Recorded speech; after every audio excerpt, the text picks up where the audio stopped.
तो आज हम लोग मैथ की क्लास में ब्रेड पकौड़ा खा रहे हैं सारे बच्चे, और इसके खाने के बाद ही हम लोगों का शुरू होगा मैथ। और आज हमको यहाँ पे हो गया है इसको इंग्लिश में माउथ अल्सर बोलते हैं, इसकी वजह से हमको ब्रेड पकौड़ा देखो कैसे खा रहे हैं।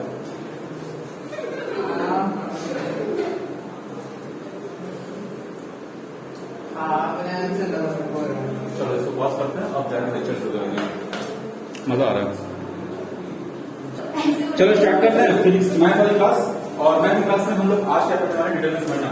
हम लोग का पढ़ने चल रहा है डोमेन रीडिंग करना सीख रहे हैं। तो हम लोग सीख रहे थे ग्रेटेस्ट इंटीजर फंक्शन के बारे में और उसके रिलेटेड था लीस्ट इंटीजर फंक्शन।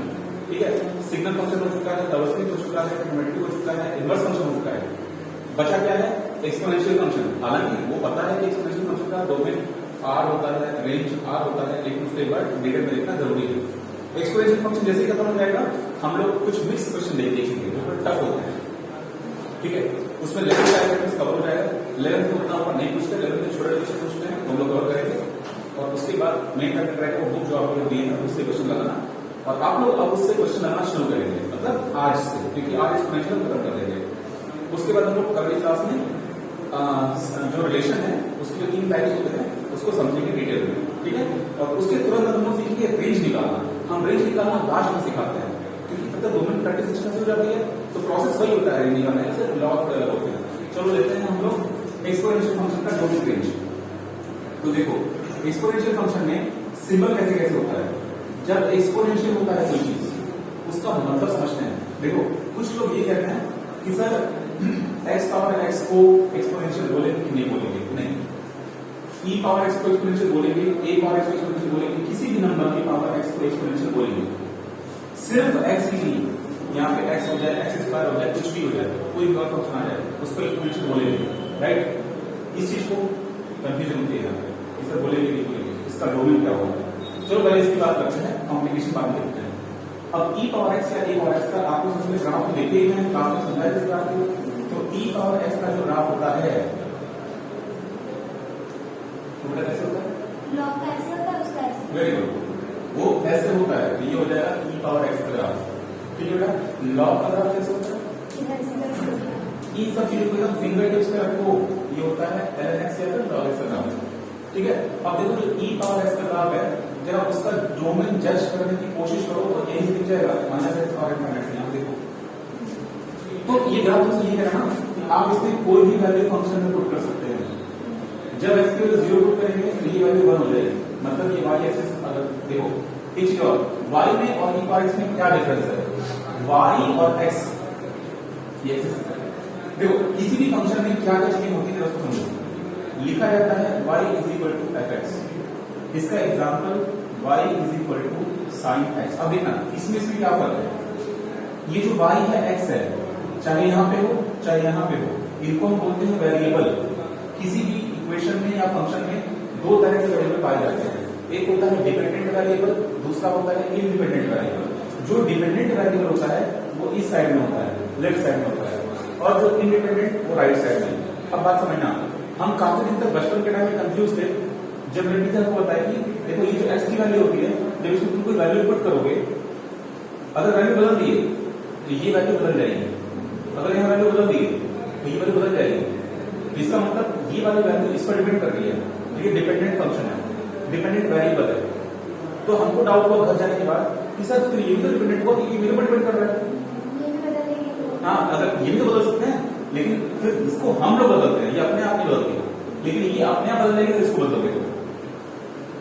तो किसी इक्वेशन में एक्चुअली अगर तुम इक्वेशन के बारे में समझना चाहो तो ये सब चीजें डिटेल में समझने की चीज है। किसी भी इक्वेशन में टोटल 3 तरह की चीजें होती हैं। ठीक, 2 तरह के वेरिएबल, मतलब वेरिएबल क्या है दोस्तों, एक होता है कांस्टेंट जो वेरिएबल नहीं होता, एक होता है फंक्शन। मतलब ये और ये वेरिएबल हो गए, उसके बाद ये जो दिख रहा है साइन, ये हो गया फंक्शन। तो f क्या है, फंक्शन है। अब कोई कांस्टेंट भी लगा हो सकता है। अब तुम लोग इसको जान लो, 2 तरह के कांस्टेंट भी होते हैं। कुछ कांस्टेंट ऐसे होते हैं जो लाइफ टाइम दुनिया में कहीं भी जाओ वो कांस्टेंट होते हैं, उनको क्या बोलते हैं, यूनिवर्सल कांस्टेंट। एग्जांपल के तौर पे आप लोग सुनेंगे 2 तरह के, राइट। एक आपने सुना होगा universal gravitational constant, capital G, वो चीज दुनिया में किसी प्लैनेट, स्टार, गैलेक्सी, किसी भी मासिव ऑब्जेक्ट के लिए आप अप्लाई करेंगे। लेकिन जो दूसरा होता है वो एक ऐसा कांस्टेंट है जो लोकली चेंज हो जाता है, जैसे स्मॉल जी की वैल्यू, ठीक है, पोल के पास में कुछ और, इक्वेटर पे, अर्थ पे कहीं भी कुछ और, किसी और रेडियस या किसी और एल्टीट्यूड पे कुछ और। अब एक खास तरह का और कांस्टेंट आता है जो हम लोग आर्बिट्ररी कांस्टेंट बोलते हैं, उसको इंग्लिश में आर्बिट्ररी कांस्टेंट बोलते हैं। तो अब देखो ये जो आर्बिट्ररी कांस्टेंट है इसको मोस्टली हम लोग जियोमेट्री के इक्वेशंस करते समय यूज करते हैं, फिलहाल यूज कर रहे हैं। मतलब मान लीजिए कि कांस्टेंट के भी टाइप्स होते हैं, ओके, ये बताना चाह रहे हैं। वेरिएबल्स के टाइप्स क्लियर हो गए। अब जो फंक्शन होते हैं उसके तो तमाम टाइप्स होते हैं, कई टाइप्स होते हैं। तो अब इसमें y क्या है, x क्या है, वेरिएबल्स हैं, f क्या है, ये f किसी फंक्शन को रिप्रेजेंट कर रहा है। अब देखो जब ये किसी फंक्शन को रिप्रेजेंट कर रहा है तो अगर इस पर आ जाए तो इसमें वेरिएबल कौन सा है, फंक्शन कौन सा है, तो हमको लिखना पड़ेगा y is equal to e power x। तो ये जो x है वो इस एक्सिस पर आ गया, ये जो y है वो इस पर आ गया। अब ये जो पूरा का पूरा e पावर x है उसी की वैल्यू तो y की वैल्यू हुई, जो वैल्यू उसकी वैल्यू हुई। लेकिन ये हमको हेल्प करता है ये लाइन ड्रॉ करने में, मतलब ये ग्राफ ड्रॉ करने में हेल्प करता है। अब हम लोग को जब ये इक्वेशन पता रहेगा तो हम लोग उसके हिसाब से जज कर लेंगे कि x एक्सिस पर ग्राफ कैसे ड्रॉ हुआ है, वही हमारा डोमेन हो जाएगा इस केस में। तो यहाँ पर तो साथ साथ देखिए माइनस इनफाइनाइट से प्लस इनफाइनाइट, तो open interval minus infinite plus interval infinite, ये आपका डोमेन हो गया। चलो डोमेन के साथ साथ रेंज भी पता करना होगा, तो एक बात देख करके इसका रेंज को अंदाजा लगा सकते हो। y की वैल्यू कभी भी 0 नहीं हो रही है,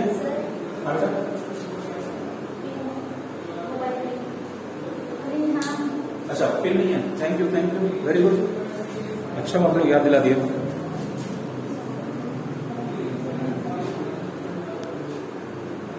चलो अब पिन लग चुका है, कोई बात नहीं। हम लोग अभी क्या करने वाले हैं, ये समझने वाले हैं कि जैसे इसका तो डोमेन हुआ ये चीज, अब इसका रेंज देखो, तो रेंज के चक्कर में आप क्या देखेंगे कि ओरिजिन के ऊपर ही इसकी वैल्यू मिल रही है, ओरिजिन के नीचे वैल्यू मिल नहीं रही, तो क्लियर है डोमेन, सॉरी रेंज। रेंज कैसे क्लियर है, पॉजिटिव वैल्यू, तो आप ऐसे लिख और ऑफकोर्स इनफाइनाइट मिलना तो 0 से इनफाइनाइट की वैल्यू देंगे। अब यहां पर आप लोगों को ये हो गया एक्सपोनेंशियल फंक्शन। अब मान लीजिए हम इस पर कोई क्वेश्चन फ्रेम करें तो e के पावर में कोई फंक्शन डाल देंगे, ठीक है। अब हम कोशिश करेंगे कि इसका डोमेन रेंज पता करें, कोई फंक्शन डालो, प्लस एन लगाओ, माइनस एन लगाओ, कुछ भी डालो, तो ये पता है कि e के पावर में जो भी वैल्यू होती है उसके साथ तो भाई कोई कंडीशन ही नहीं, उसका डोमेन आर हो जाएगा। इसका मतलब एक्सपोनेंशियल के हिसाब से कोई रिस्ट्रिक्शन नहीं है, डोमेन आर है, तब फिर रिस्ट्रिक्शन किस पे जाएगा, रूट पर। अब रूट ये तुमको देखना है कि यार हाँ रूट के अंदर माइनस कभी नहीं आना चाहिए। अब रूट के अंदर माइनस आने का कोई चांस नहीं है, क्यों, क्योंकि ये स्क्वायर है। अगर इसमें तो नेगेटिव रखो या पॉजिटिव रखो doesn't matter, it will be positive always. तो पॉजिटिव प्लस 1 पॉजिटिव ही होगा। आप यहाँ पे कोई भी नंबर डाल के देख लीजिए, कोई दिक्कत नहीं। तो वी आर वेरी क्लियर कि हमारा आंसर अभी भी आ है, जो डोमेन है वो अभी भी आ रहा है, हम इसमें कोई डाल सकते हैं। चलो ये हो गया। कोई और क्वेश्चन है देखो, तुम्हें एक सिंपल सा क्वेश्चन देखो, e power x square minus 1, इसको लेके समझते हैं। देखो एक्सपोनेंशियल तुमको फ्रीडम देता है, चलो भैया हमारे ऊपर कोई भी रह सकता है, नो इश्यूज। अब उसके बाद बात आती है कि ये क्या चीज है, तो ये किस तरह का फंक्शन है, पॉलिनोमियल। ये पॉलिनोमियल है, पॉली मतलब बहुत सारे टर्म्स, पॉलिनोमियल बहुत सारे टर्म्स को पॉलिनोमियल कहते हैं। एक्सप्रेशन जो लिखा होता है ना अलजेब्रा का, उसको पॉलिनोमियल कहते हैं। तो उसका डोमेन बाय डिफॉल्ट आर होता है, राइट। चलो इसको और हटा देते हैं क्वेश्चन को। अब हम लोग e के पावर में कोई ऐसा फंक्शन डालते हैं जो रेशनल में हो, फॉर एग्जांपल चलो x + 1 डिवाइड बाय x - 1, तो ये e की पावर में है। अब देखो e की पावर में तो कोई दिक्कत नहीं है, इसका ये मतलब देखो e के पावर में जब भी कोई क्वेश्चन आएगा वो एक्चुअली क्वेश्चन है ही नहीं, आपको e से कोई टेंशन नहीं है, आपको सिर्फ इसके बारे में सर्च करनी है कि ये क्या अलाउ कर रहा है, क्या अलाउ नहीं कर रहा है। तो x + 1, अब देखो रेशनल फंक्शन के बारे में जानते हैं बेटा कि अगर x + 1 और x - 1 का हम डोमेन चेक करने की कोशिश करें, एक ही कंडीशन यहाँ पे लगेगा, और कौन सा कंडीशन होगा, वेरी गुड, डिनोमिनेटर को भी 0 नहीं हो सकता, मतलब x की वैल्यू कोई 1 नहीं हो सकती। इसको छोड़ के सारे डोमेन पॉसिबल है, लेटेस्ट नंबर्स जो पॉसिबल है डोमेन के लिए। इसका मतलब -∞ से इनफाइनाइट के सारे नंबर्स उसमें से 1 को हटा दीजिए, ठीक है। या फिर इसको लिखने का तरीका, इसको r लिखा जाता है, कैपिटल R मतलब पूरा नंबर, सारे नंबर, उसमें से आपका घटा दीजिए, ये आपका आंसर हो जाएगा। वीडियो देखिए नोट बनाना। अब क्या करना है, यहां पर हम लोग एक्सपोनेंशियल कवर करेंगे। बच्चों को डाउट आता है जब ई की जगह ए आ जाता है, तो बेटा ई जो है वो एक कांस्टेंट नंबर है, ठीक है। ई की वैल्यू कितनी होती है? 2.7।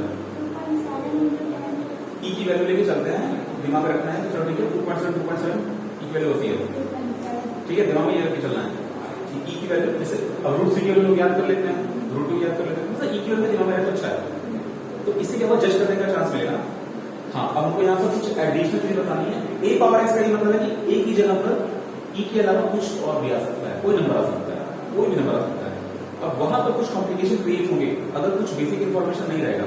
उसको समझते हैं, वो बेसिक इंफॉर्मेशन क्या है। अब जैसे देखो, अगर मुझे ये पूछे कि -1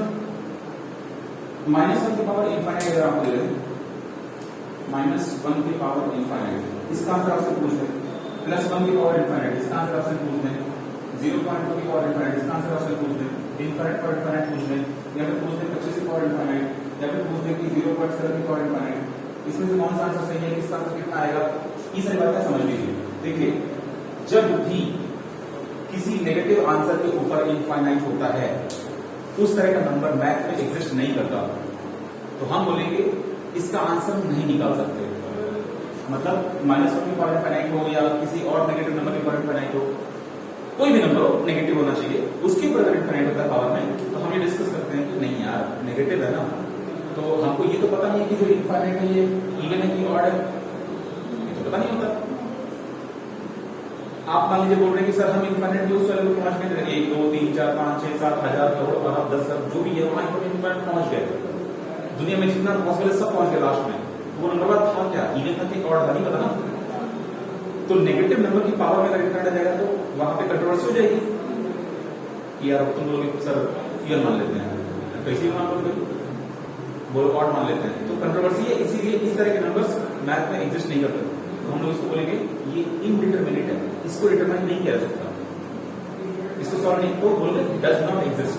कहां एग्जिस्ट नहीं करता, मैथ में एग्जिस्ट नहीं करता इस तरह के नंबर्स, तो बोलेंगे this function does not exist और this number does not exist, ये एग्जिस्ट नहीं करता।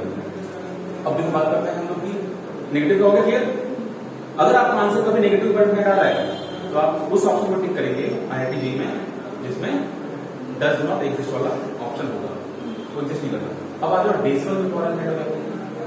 आप लोगों में से कोई सोच के ट्राई करें कि अगर डेसिमल नंबर फॉर एग्जांपल 0.2 की पावर अगर इनफाइनाइट आए, इसका आंसर क्या होगा? ठीक, डेसिमल नहीं बेटा, सोचिए अगर 0.2 की पावर इनफाइनाइट आ जाए तो उसका आंसर क्या आना चाहिए? थोड़ा सोचिए, आप लोग सोच लेंगे और आंसर इसी क्लास से आता है आएगा। सोचिए, एब्सोल्युटली करेक्ट, आंसर 0 आएगा, क्योंकि हम इस चीज को डिस्कस किए थे। अगर किसी डेसिमल नंबर को स्क्वायर करो तो और छोटा हो जाता है, उसके क्यूब को स्क्वायर करो तो और छोटा हो जाएगा। और फोर भाई इनफाइनाइट, ब्रह्मा जी, विष्णु जी, महेश जी, मतलब इनफाइनाइट जी, समझ ना, उसको इतना बार कर दो, इतना बार कर दो, तो पूछो कहां जाके कितना छोटा हो जाएगा वो नंबर। इससे बढ़िया को 0 ही कर दो ना, इज्जत बची रहेगी। चलो कम से कम 0 है, 10 लगा करके, ये तो अननेसेसरी है ना कि 10 0 0 0 0 0 0 0 0 लिखते जा रहे हो, इससे बड़े 0 लिख दो। तो इसीलिए किसी रेशनल नंबर की पावर इनफाइनाइट आएगा तो उसका आंसर 0 हो जाएगा, नो डाउट। अब मान लो, तो ये समझ में आ गया कि किसी नंबर की पावर इनफाइनाइट होने का ये मतलब नहीं होता कि उसका आंसर इनफाइनाइट हो जाएगा। नेगेटिव है तो नॉट डिफाइंड, डेसिमल है तो 0। अब बात करते हैं अगर एक है 1 पावर इनफाइनाइट, 1 पावर इनफाइनाइट नहीं, ये नंबर भी नॉट डिफाइंड है, ये नंबर भी नॉट डिफाइंड है, ये डाइजेस्ट नहीं होता क्या, ये भी नॉट डिफाइंड है, नॉट डिफाइंड है। हाँ, अब देखो 0 पावर इनफाइनाइट भी नॉट डिफाइंड है, ठीक है। अब हम बात करते हैं एक बारे में कि अगर मान लीजिए आपका आंसर किसी खड़े नंबर, मतलब खड़ा हो गया, एक से बड़े नंबर के ऊपर इनफाइनाइट डाल दें, एक से बड़े नंबर पर इनफाइनाइट, जैसे मान लो कि 7 ले लो, 1000 ले लो, 3 ले लो, 2.7 ले लो, 5.8 ले लो, कुछ भी नंबर एक से बड़ा होना चाहिए, उसकी पर इनफाइनाइट डाल दो तो उसका आंसर इनफाइनाइट आ जाएगा, क्योंकि वहां पे कोई इशू नहीं है, वो मल्टीप्लाई होगा बड़ा हो जाएगा, मल्टीप्लाई होगा बड़ा हो जाएगा, बड़ा बड़ा बड़ा बड़ा होता चला जाएगा, राइट? तो इनफाइनाइट आ जाएगा इसका आंसर। तो ये सारी बात जो हम बताए हैं इसको आप नोट कर लीजिएगा। अब देखो जब ये सीन आगे जाके आप लोग 12th क्लास में, हाँ वो डिफाइन नहीं होता है। अब आपको हम ये समझाते हैं कि एक कंट्रोवर्सी है, वो कंट्रोवर्सी आप लोगों को हम 12th क्लास ये जो एग्जाम्पल्स जो हम ले रहे हैं यहाँ पे कि ऐसा क्यों नहीं होता, ये डिफाइन क्यों नहीं होता, डिफाइन क्यों नहीं होता, एक्चुअली ये चीज आप लोगों को 12th क्लास के अंदर जो फंक्शन चैप्टर है उसमें पढ़ने को मिलेगा। तो अभी यहाँ पे टाइम वेस्ट नहीं करते हैं, हम लोग आगे बढ़ जाते हैं। अब देखो जब एक्सपोनेंशियल फंक्शन खत्म हो जाता है तो हम लोगों का ये क्लियर हो गया कि हर फंक्शन का इंडिविजुअल डोमेन निकालने आ गया। तो अब आपको ना मिक्स कर देंगे, ऐसा तो रेयरली होगा ना कि वो इंडिविजुअल क्वेश्चन देंगे कि लॉ इसका डोमेन बताओ, उठ के थप्पड़ मारो जाकर के मजा बना के रखे हो। 11th क्लास में पढ़ते हैं भाई, मौका दो आईटी निकाल देंगे। तो तुम लोग को ये करना है, यहाँ पर जो कॉम्प्लेक्स क्वेश्चंस होंगे जो आप लोग बुक में हम दिए हैं उसमें से आप अब हम बता देंगे आज क्लास के बाद कि कौन कौन से क्वेश्चन सॉल्व करने हैं। आज से मैथ की प्रैक्टिस शुरू, ठीक है? मात्र 5 क्वेश्चन देंगे सॉल्व करने के लिए, आज पहला दिन है इसीलिए उन 5 को आप सॉल्व करेंगे। पहले बार मैथ का होमवर्क दे रहे हैं, उसको आप उसको नेक्स्ट डे पूछेंगे, सॉल्यूशन दिया हुआ है इसको देख लीजिएगा। अब हम लोग शुरू करने जा रहे हैं मिक्स। मिक्स मतलब थोड़ा सा एक बार मिक्स करके देख लेते हैं कि अगर हम लॉग को, साइन को, इसको उसको मिक्स कर दें तब हमारा आंसर कैसे आएगा। जैसे कि तुम लोगों को बात हो गया कि ई के पावर में कोई कॉन्सेप्ट उसका टेंशन ही नहीं है, ई के बारे में सोचना ही नहीं है, ई के पावर में हो, 2 के पावर में हो। देखो किसी नंबर के पावर अगर एक्स लिखना है तो उस नंबर को मतलब फॉर्मूले के रूप में लिखते हैं ए के पावर एक्स, ठीक है? अब थोड़ा टफ क्वेश्चन देखते हैं कि अगर मान लो हम एक्स के पावर में एक्स लिख दिए तब डोमेन क्या होगा। तो इस तरह क्वेश्चंस आपसे आईआईटी मेन में या फिर अगर थोड़ा सा और कहना करें तो आईआईटी एडवांस क्वेश्चन बन जाता है। क्वेश्चन बहुत इजी है, थोड़ा सोचेंगे फटाक से आंसर देगा। इसका डोमेन क्या होता है, इसका डोमेन आप लोग होमवर्क करके लाएंगे, सोच के आएंगे, हम यहाँ डिस्कस नहीं करेंगे। इसलिए होमवर्क रहेगा आपका, वीडियो देखकर के नोट बना लीजिएगा। अब देखो एक आसान क्वेश्चन ले रहे हैं, उसका आप लोग आंसर बताइए। अगर हम यहाँ पर ई पावर साइन स्क्वायर एक्स ये फंक्शन देते हैं y इज इक्वल टू, इसका डोमेन कैसे सर्च करेंगे? थिंक इसका डोमेन क्या होगा? बहुत ही इजी क्वेश्चन है, खटाक से आंसर आ जाएगा, सोचो। तो देखो साइन का ग्राफ सोचो, साइन के ग्राफ में तो x की कोई वैल्यू फिट कर सकते हैं, लिमिट होती है कि इतना ही करना है। बच्चे कंफ्यूज हो रहे हैं, सोचते -1 मैक्सिमम रेंज होता है -इनफाइनाइट से +इनफाइनाइट तक कोई भी वैल्यू डाल दो साइन के ग्राफ में, नो प्रॉब्लम। साइन के हिसाब से इसका आंसर r है, डोमेन, राइट? एक्सपोनेंशियल की तरफ आ रहा है, ये बोलेगा भाई हमको छोड़ो, मेरे पास आ रहा है, इसको चेक करो, इसको चेक करोगे बोलेगा हमारे साइन क्या है, कोई दिक्कत नहीं है, r है डोमेन। यहाँ कॉस करोगे तब भी दिक्कत नहीं है। अब दिक्कत आ जाएगी नहीं, हाँ 10 में या फिर बाकी में दिक्कत आ जाएगी। अब मान लो जरा सा एग्जाम्पल करके इसका रेंज पूछ दें, अगर इसका रेंज पूछ दें, हाँ रेंज पूछे तो मजा ही आ जाएगा। जानते हो क्यों? जरा रेंज सोच के देखो, इसका रेंज सोच के देखो, इसका रेंज क्या हो सकता है? देखिए इसका रेंज कैसे हो सकता है, जरा सोचिए। नहीं बेटा, -1 से +1 की वैल्यू नहीं होगी, स्क्वायर लगा है तो सिर्फ 0 से 1 है ना। जो साइन का रेंज आएगा वो सिर्फ 0 से 1 आएगा। इसका मतलब जो ई का रेंज आएगा वो ई पावर 0 से ई पावर 1 के बीच का रेंज आएगा। बस इसका मतलब ये होगा कि इसका क्लियर आंसर है कि इसका जो रेंज आएगा वो 1 से ई तक आएगा। क्यों 1 से ई तक आएगा? क्योंकि इसका जो रेंज है वो 0 से 1 तक है, तो ई के पावर 0 को वहां आ जाएगा, ई के पावर 1 से ई आ जाएगा। तो 1 से ई के बीच में पता है ना, ई का वैल्यू 2.7 समथिंग होता है, तो ये 2.7 मान के चलते हुए बीच के सारे आंसर पॉसिबल है, राइट? क्योंकि बीच में कोई भी आंसर आएगा तो डेसिमल नंबर होगा, और आपको पता है डेसिमल का नंबर मतलब होता है उसका रूट निकालना। अगर मान लो हम ई के पावर 0.5 कर दिए, ये 0.5 का ये मतलब है आप इस नंबर का रूट निकालिए। अब कौन सा रूट निकालें? Square root, cube root, 4th root, 5th root, we are not sure. Decimal तो बता नहीं रहा कि कौन सा रूट निकालिए। इस डेसिमल को कन्वर्ट करो इस तरीके से, इसको तुम लिख सकते हो 1/2। 1/2 का मतलब होता है स्क्वायर रूट, ठीक है? तो इसका स्क्वायर रूट निकालो तो भाई 2.7 का स्क्वायर रूट निकालोगे तो वो तो छोटा ही ना आएगा 2.7 से, 1 तो आएगा नहीं, 1 से बड़ा ही जाएगा, राइट? 1 से बड़ा आएगा ना, क्योंकि स्क्वायर रूट 1 का 1 आता है। तो ले करके बाकी रेशनल नंबर होंगे उसमें डरने की बात नहीं है, क्योंकि वो जो आंसर आएगा वो 2.7 से छोटा 2.7 से छोटा ही आएगा। बेटा क्या होता है, देखिए हम क्या समझने की कोशिश कर रहे हैं, e power 0, e power decimal number और e पावर 1, यही ना पॉसिबिलिटीज हैं इस क्वेश्चन में। तो इसके हिसाब से आंसर 1 आ गया, इसके हिसाब से आंसर ये आ गया, बाकी जो आंसर आएंगे उसी बीच में आएंगे। बस यही छोटी सी बात है। ठीक, एक क्वेश्चन कर लो और ट्राई करो। अगर मान लो हम यहाँ पर तुमको एक्सप्लेनेशन की बात कर रहे हैं, उससे डर लगता है बच्चों को, उसका रूप रेखा देख करके इसी से टाइम करना कुछ नहीं है, ई तो सोचना ही नहीं है।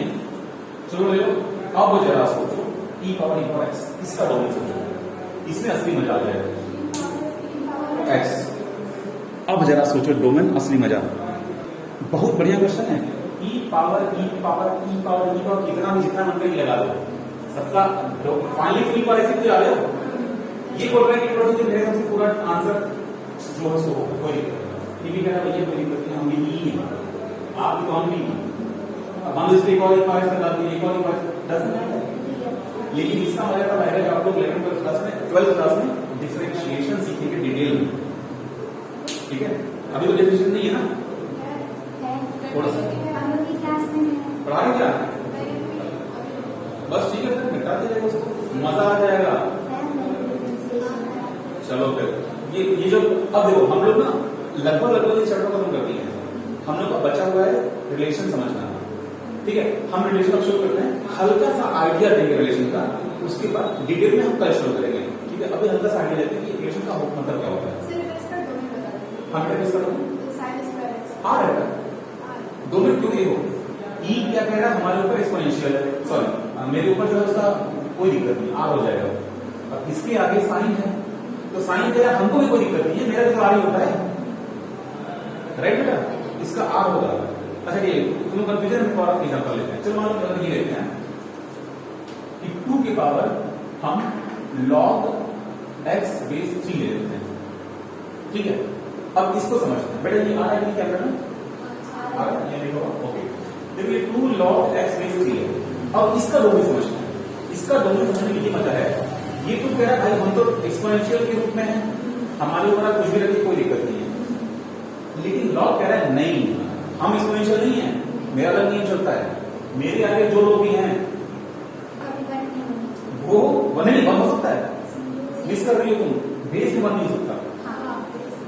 लॉग के आगे जो भी नंबर है वो नंबर सिर्फ 0 नहीं होना चाहिए, पॉजिटिव में सब कुछ चलेगा, डेसिमल भी चलेगा, 1 भी चलेगा, सब चलेगा, बस 0 से बड़ा होना चाहिए वो लॉग का। तो यहाँ पे आपका कंडीशन होगा ओपन इंटरवल 0 और ओपन इंटरवल इनफाइनाइट। ठीक है बेटा, बस हो गया काम। अब हम लोग सेट को समझते हैं, रिलेशन को समझते हैं कि देखो रिलेशन क्या चीज होता है, थोड़ा सा इंट्रो हो कर लो, इसके डिटेल में जाएंगे। देखो मेन रूप से 11th क्लास के सिलेबस के हिसाब से जो रिलेशन डिफाइन किया जाता है वो 3 तरह का होता है, लेकिन उस डिटेल में जाने से पहले ये समझते हैं रिलेशन होता क्या है। तुमको बहुत सिंपल तरीके से समझाते हैं, एक परिवार ले लो, हमारे समाज में सबके परिवार होते हैं, परिवार को सेट बोलो मैथ में, ये एक सेट ले लो। अब इसमें किस व्यक्ति का किसके साथ क्या रिलेशन है वो डिफाइन होगा, कोई उसमें फादर होगा, कोई मदर, कोई हस्बैंड, कोई वाइफ, कोई किड्स, चिल्ड्रन, ब्रदर सिस्टर, ये सब चीजें होती है, पापा दादी, ये लोग बुआ फूफा मौसी मासी जो लोग, ये रिलेशन हो गया तुम्हारा। तो एक ही सेट के अंदर रिलेशन डिफाइन हो गया, बस यही हम लोग पढ़ना है इसमें। हम लोग को ये देखना है कि चलो हम कोई सेट दे दिए, कोई सेट दे दिए, उस सेट का नाम ये दे दिए। अब इस सेट में कितने एलिमेंट्स हैं, चलो उसको लिख भी देते हैं। चलो मान लो इस सेट में 2 है, 4 है और 8 है, और हम चाहते हैं ये देखना कि ये एलिमेंट्स आपस में एक दूसरे के साथ संबंधित हैं या नहीं है। तो अब यहीं पे 3 कैटेगरी बन जाती है, क्या सब एक दूसरे के साथ संबंधित हैं या कुछ एक दूसरे से संबंधित हैं, इस हिसाब से 3 कैटेगरी बन जाती है। जैसे मान लो कि अगर हमसे ये बोलते हैं कि बस कोई सेट है और हम इन नंबर्स को इस प्रकार से शो करना चाहते हैं कि इनका रिलेशन बता दें, मतलब ये इसका स्क्वायर है और ये इसका क्यूब है, तो रिलेशन है ना, एक रिलेशन है बस। लेकिन अगर हम यहाँ पे 9 डाल दें तब रिलेशन नहीं रहेगा। तो अगर 9 नहीं डाले हैं तो वो एक अलग तरह का रिलेशन 9 डाल दिए तो उसका अलग नाम देना पड़ेगा। कुछ कुछ तो रिलेटेड है आपस में, लेकिन कुछ कुछ नहीं है। इस तरह से तीन तरह की बनती है। ट्रांजिटिव केस में उसका नाम होता है, आप देखो यहाँ पे करना क्या है आपको, रिलेशन का जो यूज होता है उस मतलब ऐसे अगर देखा जाए तो डेली लाइफ में बस इतना ही समझ लो कि एक ही सेट से नंबर आएगा, उन सारे नंबर्स का आपस में हम देखेंगे कि कनेक्शन है कि नहीं है, कनेक्शन है कि नहीं है, कोई भी कनेक्शन है कि नहीं है। अब हम लोग क्या करते हैं, इसका एक पार्ट होता है, तीसरा पार्ट, उसका देखते हैं कि एक सेट हो गया ए, दूसरा सेट हो गया बी। अब हम लोग इसका क्रॉस करवाते हैं। चलो इसमें कुछ एलिमेंट डाल देते हैं, 3, 5, 6, 8, 10 को भी डाल देते हैं। ये रैंडम नंबर्स नहीं, रैंडम नंबर्स। अब हम इनका और इनका हम लोग रिलेशन बनाते हैं। तो इनका कितने रिलेशन पॉसिबल हैं? हाँ, तो अब हम ए क्रॉस बी करते हैं। ए क्रॉस बी करने से क्या होता है, हमको वो रिलेशंस मिलने वाले हैं। तो 2 का 3 के साथ रिलेशन तो हम ऐसे लिखेंगे, 2 को पहले लिखेंगे, 3 को बाद में लिखेंगे। ये रिप्रेजेंट करेगा कि 2 का 3 से क्या संबंध है। ठीक है, अब बेटा देखो इसका मतलब क्या होता है। इसका मतलब ये होता है कि एक्चुअली कोई ना कोई फंक्शन होगा मैथ में, या देसी भाषा में तो कोई ना कोई सवाल होगा, उस सवालिया में 2 डालेंगे तो आंसर 3 मिलेगा। इसका ये मतलब है। अब यहाँ पर ये रिलेशन है मान लो, ठीक है, मान लो ये रिलेशन नहीं मिल रहा लेकिन ये रिलेशन मिल रहा है, ठीक है, तो 2 से कितने नहीं आते, ऐसे ऐसे ऐसे ऐसे ऐसे ऐसे करके। अब देखो अगर हम लोग ये मान लेते हैं कि चलो होता है जज करिए कि चलो इसका ऐसे साथ नहीं है, अगर हम ये जज ना करें तो हम मान लेते हैं चलो ये सब एलिमेंट का सब एलिमेंट के साथ क्रॉस करवा रहे हैं, कौन है कौन नहीं बात चेक करेंगे। तो 2 के साथ 3 का, 2 के साथ 5 का, 2 के साथ 6 का, 8 का, 2 के साथ 8 का, 2 के साथ 10 का, ये संबंध है। ठीक है, आजकल लाइफ में इतने खतरनाक लोग हैं जो अपने पार्टनर के प्रति जेन्युइन नहीं है, उनका रिलेशन मल्टीपल के साथ है। अब मान लो यहाँ पे है, अब इनके साथ ये संबंध, ये भी संबंध, ये भी संबंध, ये भी संबंधित, ये भी संबंधित, ठीक है। तो ये जो सिस्टम आया है, यहाँ पर जो हमको ब्रैकेट्स मिलते जा रहे हैं, कॉमा लगाते जाएंगे, कॉमा लगाते जाएंगे, कॉमा लगाते जाएंगे, फिर हम पीस हो जाएगा, मतलब 4 का 3 के साथ, ठीक है, फिर ऐसे कॉमा लगाते जाएंगे, कॉमा लगाते जाएंगे, फिर शुरू हो जाएगा 8 का 3 के साथ, ठीक है, ऐसे कॉमा लगाते तभी ब्रैकेट में बंद कर देंगे, ध्यान रखना तभी ब्रैकेट में शुरुआत में। अब इसको काउंट करेंगे कितने एलिमेंट्स बन पाए, ठीक है, ये सारा का सारा इसका नंबर हो जाएगा कि ए क्रॉस बी जब कर रहा है उसके अंदर कितने एलिमेंट्स पॉसिबल हैं। ठीक, वेरी गुड, मल्टीप्लाई करो ना इसका, ये कितना बना रहा है, 1 2 3 4 5 बना रहा है, तो 5 ये बनाएगा, फिर 5 ये बनाएगा, सब सेट कितने बनेंगे वो हाँ बताना चाहिए, तो ये अच्छा अच्छा अच्छा अच्छा। अब देखो ये 2 3 से मिलकर के 2 3 बनाएगा, ये 2 5 से मिलकर 2 5 बनाएगा, तो टोटल कितने बनेंगे 5 बनेंगे, 2 के साथ 5 बनेंगे, 4 के साथ 5 बनेंगे, 8 के साथ 5 बनेंगे, 5 5 5 5 + 5 + 5 नहीं समझा ठीक है, 1 2 3 4 5, 1 2 3 4 5, 1 2 3 4 5, ये 5 + 5 + 5, पहले इसको जोड़ो 10 आएगा, फिर 10 और 5 को जोड़ो 10 लिखो, 5 को प्लस करो, इसको जोड़ो 15, ठीक है, तो यह है 15। अब लेकिन बात को समझो, मैथ में ऐसा भी पॉसिबल है कि इसके साथ इसका रिलेशन है लेकिन इसके साथ इसका नहीं है। मतलब यहां पर अगर कोई फादर है फैमिली में तो उसका बेटा होगा, तो वही बेटा अपने फादर का फादर नहीं होगा। तो कई बार ऐसा है, हाँ बेटा, हाँ बेटा हुआ, मतलब उसमें एरो एक ही साइड लगेगा। मतलब अगर हम फादर का रिलेशन सर्च कर रहे हैं, अगर हम फादर का रिलेशन सर्च कर रहे हैं तो पर्सन ए का पर्सन बी के साथ संबंध है फादर का, तो वो एक ही रिलेशन पॉसिबल है, उसका उल्टा नहीं पॉसिबल है कि वो भी हो गया उसका फादर, वो भी हो गया उसका फादर। लेकिन अगर हम फ्रेंड का रिलेशन सर्च करें तो ये पॉसिबल है, राइट। अब इस क्लास में मान लो हम ये सर्च करें कि टीचर स्टूडेंट, ऐसे एरो लगाना है, teacher student, teacher student, teacher student. अब उल्टा हो जाएगा, स्टूडेंट टीचर, स्टूडेंट मतलब टीचर स्टूडेंट। अब इतने सारे टीचर्स मिल करके एक सिंगल स्टूडेंट को पढ़ाएंगे तो मतलब वो स्टूडेंट तो मतलब, अब देखो तुम लोग इसका एडवांटेज ले सकते हो, तुम लोग जितने भी क्लास में बैठा करो, तुम बस ये माना करो ये टीचर हमको अकेले पढ़ाने के लिए आया है, अपना इंटरेक्शन खुद से किया करो। इमेजिन कर लो कि ये कॉम्पिटिशन चल रहा है, सर जी आए हैं अपना पढ़ाएंगे, सिर्फ हमको पढ़ाएंगे।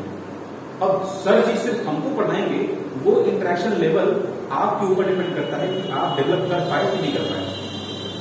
आप डेवलप नहीं करेंगे, कोई और डेवलप करेगा। इसलिए अपना अपना सीन मेरे साथ पर्सनल रखो कि सर जी मुझे ये बात नहीं समझ आ रही है, ठीक है।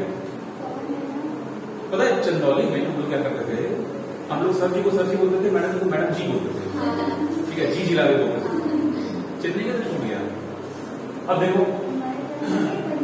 बेटा, देखिए तो इसमें क्या होगा, आपको कल एक और टाइप बताएंगे, उस टाइप में क्या होगा, इसका उल्टा भी पॉसिबल होगा। मतलब एक ही सेट में ये भी पॉसिबल है कि 2 का 3 के साथ संबंध हो और 3 का 2 का संबंध हो। और कल एक ऐसा भी संबंध बताएंगे जिसमें आप लोगों को ये दिखेगा कि किसी सेट से, मान लो कोई सेट ए है और इसमें ए बी सी 3 एलिमेंट्स हैं, और उसमें ये संबंध है कि ए का संबंध बी से है, बी का संबंध सी से है। और ऐसा भी देखा गया क्योंकि ए का संबंध बी से है और बी का संबंध सी से है, इसलिए ए का संबंध बी सी से है। इसका फिजिकल एग्जांपल ये हुआ, एनसीईआरटी एग्जांपल बता रहा है, एनसीईआरटी एग्जांपल, एनसीईआरटी एग्जांपल, अगर ये एक लाइन है, इसका नाम ए है, ये दूसरी लाइन है जिससे परपेंडिकुलर है, इसका नाम बी है, सॉरी ये लाइन बी है, और फिर एक तीसरी लाइन है जो लाइन सी है। तो देखो ए बी से परपेंडिकुलर है, बी सी से परपेंडिकुलर है, तो क्या सी भी एक परपेंडिकुलर है? नहीं है ना। लेकिन यहां पर एक अलग रिलेशन बताया जा रहा है कि ए जो है वो बी के संबंधित है, बी सी संबंधित है, तो ए बी सी से संबंधित होगा पक्का। ये पक्की बात नहीं है, हो भी सकता है और नहीं हो सकता है। तो अगर ऐसा है तो उस रिलेशन का एक नाम होगा, अगर ऐसा नहीं है तो उसका कुछ एंटी नाम होगा, राइट बेटा? आप पा रहे हैं? ओके, अब इसका एग्जांपल लेते हैं। अगर मान लो कि मेरे पास कोई ऑब्जेक्ट है, उसका टेम्परेचर 20 डिग्री है, फिर कोई दूसरा टेम्परेचर है, दूसरा ऑब्जेक्ट है, उसका टेम्परेचर 20 डिग्री है, कोई तीसरा ऑब्जेक्ट है, इसका टेम्परेचर नहीं पता। हमको क्या हुआ कि इसके बीच जब हम इनको टच करके तो कोई हीट ट्रांसफर नहीं था, क्यों? ये टेम्परेचर सेम है, राइट? ओके, तो ए का 20 में रिलेशनशिप करिए। अब हम 20 को जब टी से अननोन टेम्परेचर जुड़ा है तो भी कोई हीट ट्रांसफर नहीं था, इसका मतलब हुआ कि बी का सी चेक कर लीजिए।